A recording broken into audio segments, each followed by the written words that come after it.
Workplace bullying. Aggression against weaker members of the peer group is not limited to the school setting, but also happens to people at work.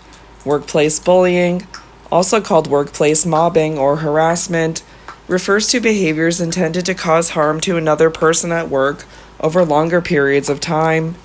As with school bullying, workplace bullying is characterized by an imbalance of power, for example, a boss bullying a subordinate, or a stronger position among peers, for example, a man bullying a woman of equal status in a male-dominated work group. Workplace bullying, also called workplace mobbing or harassment, behavior intended to cause harm to another person at work over longer periods of time. Workplace bullying can take different forms, and a common classification describes three major manifestations: work-related bullying, such as withholding information, unreasonable deadlines, excessive monitoring, and assigning an unmanageable workload; person-related bullying, for example, humiliation in front of colleagues or persistent criticism; and physically intimidating bullying, such as shouting and threatening physical harm. A further form of workplace bullying that has attracted widespread attention is sexual harassment.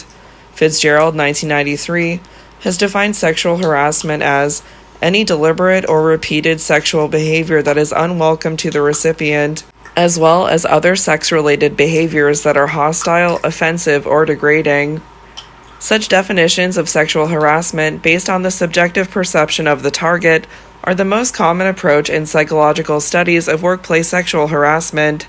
Sexual harassment, deliberate or repeated sexual behavior that is unwelcome to the recipient, as well as other sex-related behaviors that are hostile, offensive, or degrading.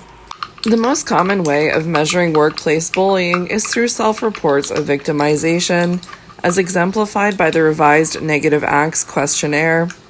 This measure contains 22 items addressing three dimensions: work-related bullying, e.g., being exposed to an unmanageable workload; person-related bullying, e.g., being the subject of excessive teasing and sarcasm; and physically intimidating bullying, e.g., threats of violence or physical abuse or actual abuse.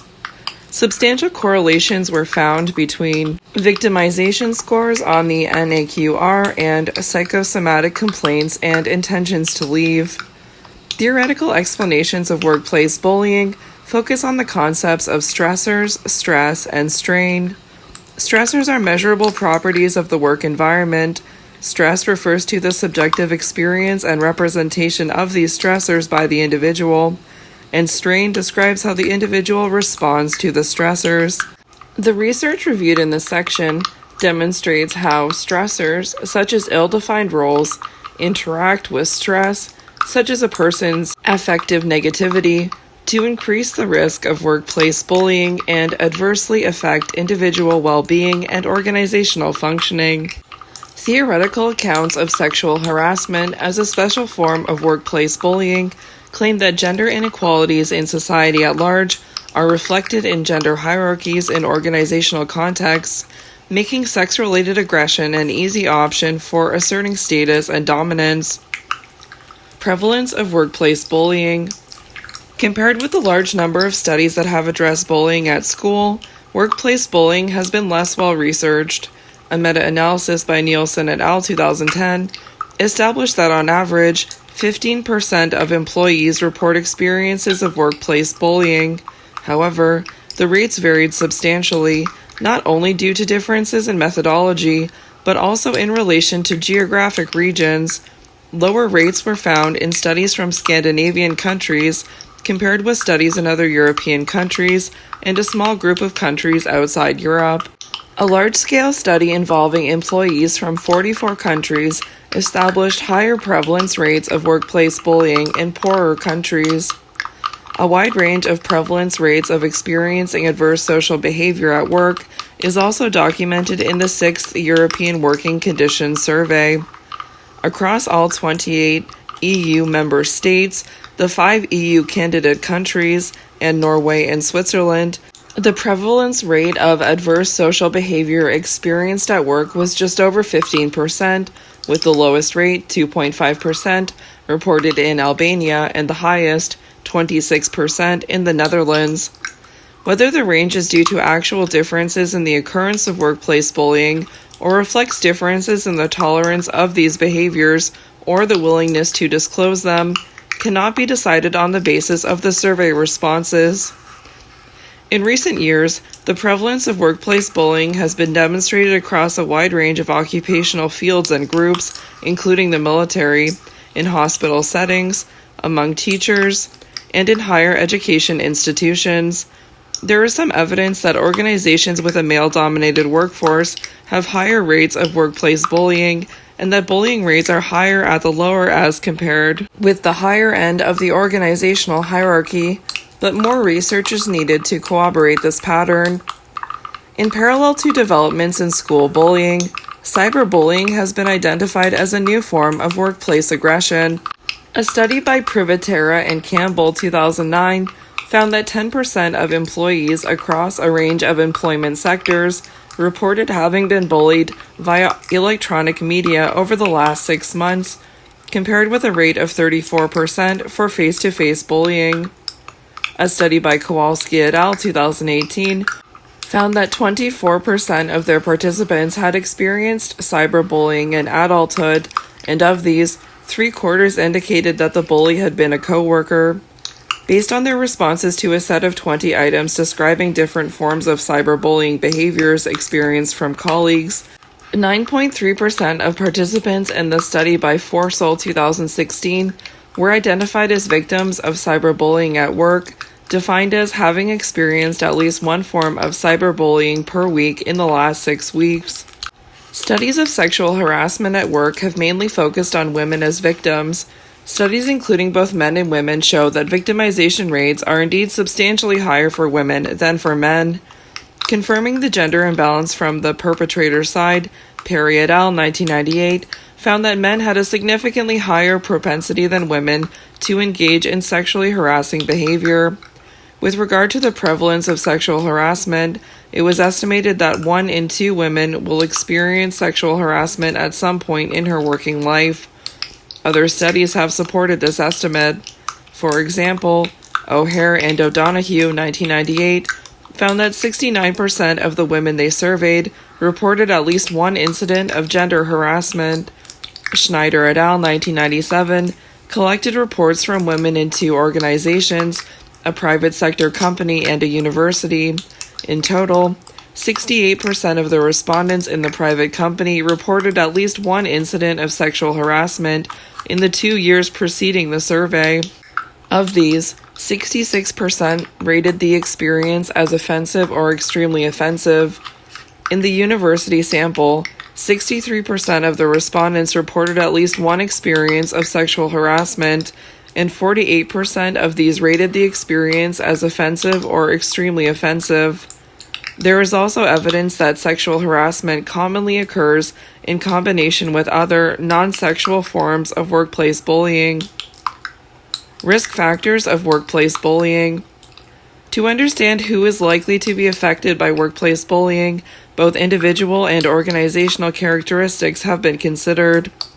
Just as some people may be more likely to engage in or experience bullying in the workplace, there may be certain features of the work environment that make bullying more common.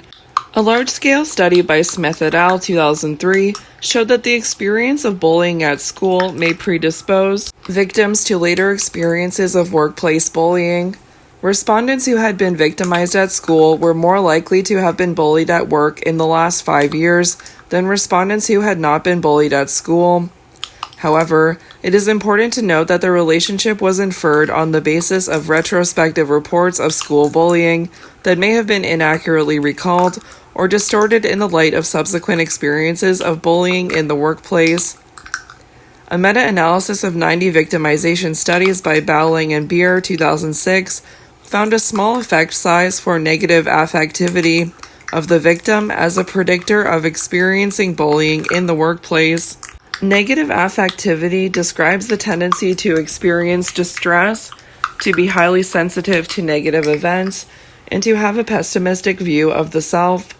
No effects were found for victim age or gender, but Hole et al. 1999 noted that men are mostly bullied by other men, whereas women are bullied by men as well as by women.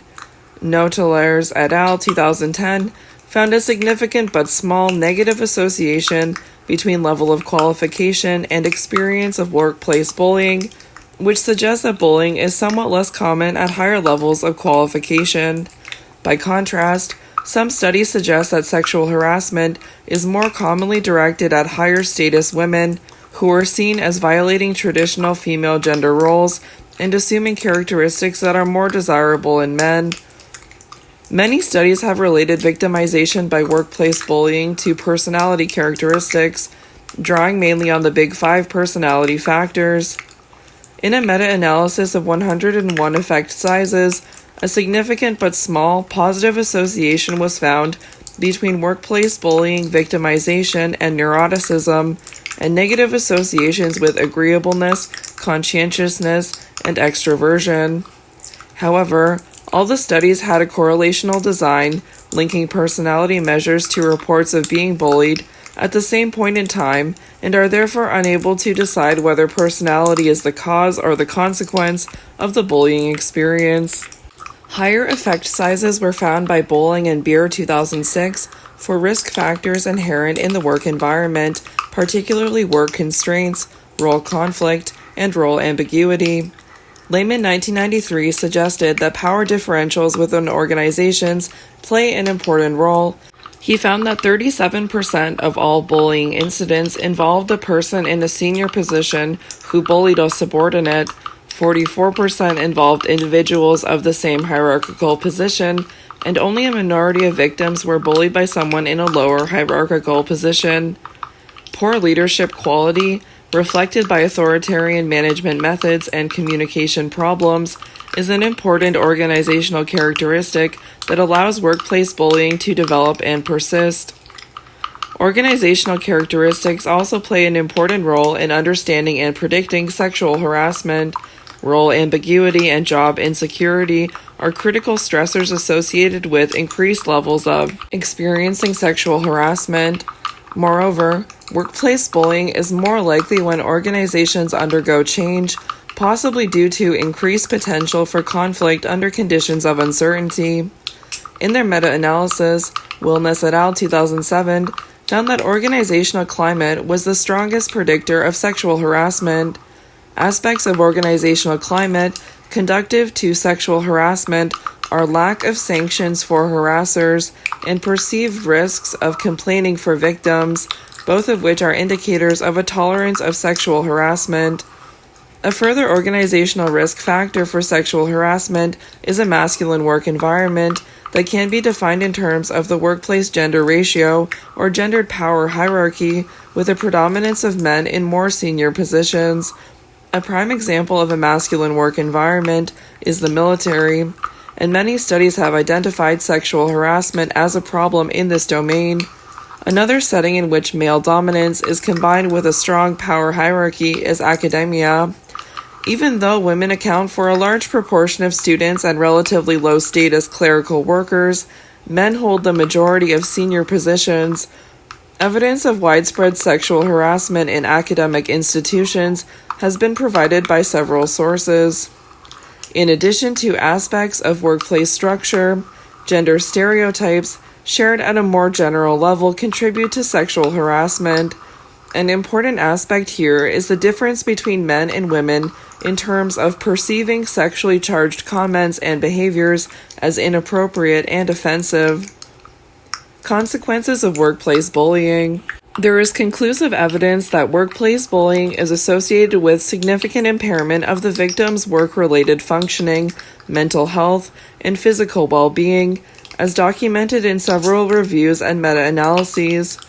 A meta-analysis of 55 studies by Hershkovitz and Barling 2010 examined the effects of workplace bullying on a range of negative outcomes, distinguishing between bullying by supervisors, co-workers, and people from outside the organization, e.g. customers. The results showed that being bullied by a supervisor was significantly more harmful than being bullied by coworkers, is indicated by higher psychological distress and intention to leave, reduced job satisfaction, and lower work performance. Being bullied by a coworker in the workplace was more harmful than being bullied by someone from outside the workplace. Regarding work-related outcomes, a significant association between bullying victimization and sickness absence was established in the meta-analysis by Nielsen et al. 2016. Moreover, the meta-analysis by Yang et al. 2014 found that a work climate of mistreatment was linked to reduced organizational commitment and job satisfaction and higher turnover in tension and work strain. These findings show that bullying involves costs not only for the individual members of the workforce, but also for the organization as a whole. Documenting the serious impact of workplace bullying, a review by ch et al. 2017 found evidence of significant associations between bullying experiences and suicidal thoughts. In one of the few longitudinal studies on outcomes of workplace bullying, Nielsen et al. 2015 found that workplace bullying assessed at the first data wave predicted suicidal ideation at 2 subsequent data waves 2 and 5 years later. Moreover, a significant association between workplace bullying and post-traumatic stress disorder, PTSD, was established in the meta-analysis by Nielsen et al. 2015. Post-traumatic stress disorder, PTSD, characteristic patterns of symptoms observed in survivors of traumatic experiences, such as sexual assault. Just like workplace bullying in general, sexual harassment has serious consequences both for the victims and for the institution or organization involved. Meta-analyses by Wilness et al. 2007 and Chan et al. 2008 identified significant negative effects of sexual harassment on a range of physical and mental health outcomes, including an increased risk of developing PTSD. They also found negative effects on global job satisfaction, organizational commitment, and work group productivity. Victims of sexual harassment had higher rates of absenteeism and job turnover than non-victimized members of the workforce, indicating that the tolerance of sexual harassment is not only painful for the victims, but also costly for the organization. No gender differences in the adverse consequences of sexual harassment were found by Chan et al. 2008, but age played a role as a moderator, with younger employees being more negatively affected. Interventions. Despite growing evidence of the negative effects of workplace bullying, there has been a shortage of interventions and their evaluation. Given the finding that bullying is more widespread in work environments with high levels of stress and problematic handling of occupational roles, an obvious intervention strategy is to reduce the stress levels within the organization by fostering a positive organizational climate. A review of 8 intervention studies that used experimental and quasi-experimental designs with a pre-intervention and at least one post-intervention data wave, only one of which randomly assigned participants to an intervention and a control condition, was conducted by Escartin 2016. The studies were diverse in the target variables addressed by the intervention, with a primary aim of achieving a reduction in bullying prevalence at the organizational level and additional claims such as improving job satisfaction and reducing depressive symptoms. 5 of the 8 studies successfully reduced the prevalence of bullying from pre to post-intervention. The other 3 yielded inconclusive results. The author highlights the need for studies using better evaluation designs to examine the efficacy of intervention efforts to reduce workplace bullying, a claim echoed by the authors of another recent review, including only randomized controlled trials. The first sections of this chapter on aggression as part of everyday life examined 2 forms of aggression in the public sphere, school bullying and workplace bullying, both of which have lasting negative effects on their victims.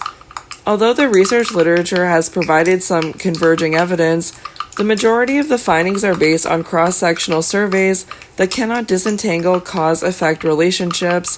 For example, it could be the case the negative affectivity identified to be higher in victims of bullying is a result, rather than a risk factor for experiencing workplace bullying.